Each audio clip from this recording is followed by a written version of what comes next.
Imagine entering heaven with full freedom, yet sin becomes impossible.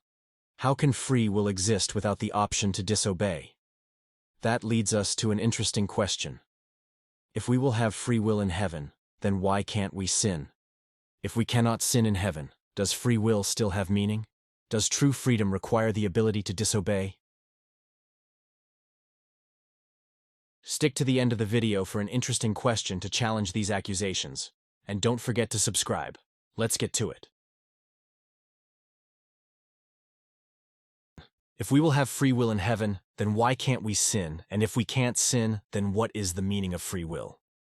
So the first point is the absence of temptation and evil influence in heaven. So generally, sin is caused by three factors: the world, the flesh, or sin nature, and the devil. In the eternal state or in heaven, all three sources of temptation will be removed. In Galatians 5:19-21 it says, "Now the works of the flesh are these: adultery, fornication, uncleanness, lasciviousness, idolatry, witchcraft, hatred, variance, emulations, wrath, drunkenness, revelings, and such like. So these are the works of the flesh." Now hear the truth. If you remove the flesh, you remove all of these works of the flesh or actions, and so in heaven, the flesh will be removed, and if it's removed, so are its works. Adam and Eve were created pure, but because of the presence of an external tempter, Satan, they were still in a morally testable state. In the new heaven and new earth, the devil would be removed. Revelation 21:27 states, "Nothing impure will ever enter it, nor will anyone who does what is shameful or deceitful, but only those whose names are written in the Lamb's book of life." So the flesh is removed, the tempter is removed, and the world becomes new. 2.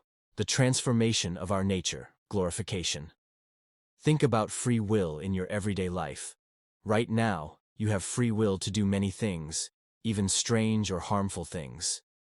You can eat dirt if you want. You can cut your hand. You can stab yourself. You can slap yourself. Nothing is physically stopping you. Even though you can, you don't. You don't even think about it. It's because you have no desire to do these things. You are not tempted to do these things. Your free will is still there, but your nature guides what you choose. Now apply the same logic to heaven. In heaven we will still have free will, but our desires will be completely transformed. The same way you can eat dirt but you don't even think about it. In heaven, our hearts will be purified and our minds will be restored. This is the primary reason for the impossibility of sin in heaven. The complete and permanent transformation of the believer's nature, called glorification. On earth, even a saved person struggles because of the sin nature or flesh inherited from Adam, which is the rebellion against God. In heaven, our sinful nature will be completely eradicated. We will be made perfect and fully conformed to the image of Jesus Christ. Our will is thus truly free. Free from the internal bondage and compulsion to sin. Point 3. Free will does not mean all choices are possible. In heaven, we won't lose choice. We will lose corrupted desires. What is true freedom? Not the ability to sin, but the ability to choose good without struggle. Free will means you can choose what is consistent with your nature. Even God cannot sin. God cannot be tempted by evil. James 1:13. Does God have free will? Yes. Does he sin? Impossible. So free will is not equal to the ability to sin. Example. A fish has free will. It can swim up, down, left, or right, but it cannot choose to live outside water. That is outside its nature. In heaven, humans will be like God in holiness. Sin won't be part of our nature anymore. So here is a challenging question. How did the devil and fallen angels sin?